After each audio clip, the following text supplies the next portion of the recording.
کیسی دلچسپ بات ہے، ثابت نہیں کر سکتے۔ مجھے یہ بتائیے کہ جو بھی کوئی مجرم ہے وہ جرم کا ارتکاب اپنے کمرے میں لیٹ کر خواب دیکھتے ہوئے کرتا ہے؟ بھئی یا کون ہوگا یا فعل ہوگا؟ تو آپ کے پاس اس کا مطلب ہے کہ یہ اہلیت ہی نہیں ہے کہ آپ اس کی حقیقی نگرانی کر سکیں، آپ اس کے قول و فعل کو دیکھ سکیں، آپ یہ جان سکیں کیا چیز غلط ہے کیا چیز صحیح ہے۔ اس کا مطلب یہ ہے، یہ جب کہا جاتا ہے نا کہ ہم اس کو ثابت نہیں کر سکتے، تو یہ اپنی نااہلیت کا اعتراف ہے۔ دنیا بھر کے اندر جو پولیس کے ادارے ہوتے ہیں یا مختلف تفتیشی ایجنسیاں ہوتی ہیں، وہ اصل میں پہلے مرحلے میں یہ سب کچھ فراہم کرتی ہیں۔ جب آپ وہ فراہم کر لیں گے، وہ سارا مواد آپ کے پاس ہوگا، اس کے بعد آپ عدالت میں جائیے۔ اس کا مطلب تو یہ ہے کہ آپ اصل میں دلوں کے خیالات پڑھ رہے ہیں، کیونکہ نہ قول آپ کے سامنے قابل اعتراض صورت میں ہے، نہ فعل آپ کے سامنے قابل اعتراض صورت میں ہے۔ یعنی یہ اس زمانے میں آپ بات کر رہے ہیں جس میں آپ گھروں کے اندر بھی کسی آدمی کی بات سننا چاہیں تو سن لیتے ہیں۔ یہاں میں بارہا دیکھتا ہوں یو ایس میں کہ ایسی ایجنسیاں کارروائی کرتے ہیں کہ آدمی کے پاس کوئی ایک بات نہیں کہنے کو ہوتی، ہر چیز سامنے رکھ دیتے ہیں۔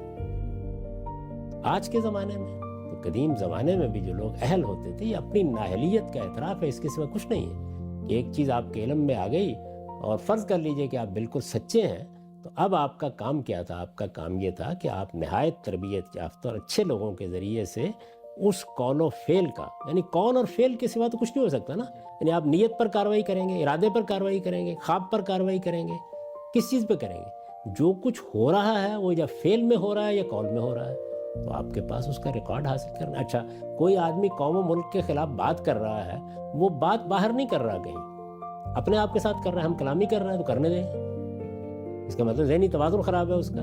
اگر وہ باہر کر رہا ہے تو اس کو اگر دنیا سن رہی ہے کہ اس کے نتیجے میں قوم کو خطرہ لاحق ہو گیا، تو آپ بھی سن رہے ہیں۔ اس کا مطلب یہ ہے کہ حقیقت میں وہ جو بات کر رہا ہے، جو کام کر رہا ہے، وہ قانون کی گرفت میں آتا نہیں،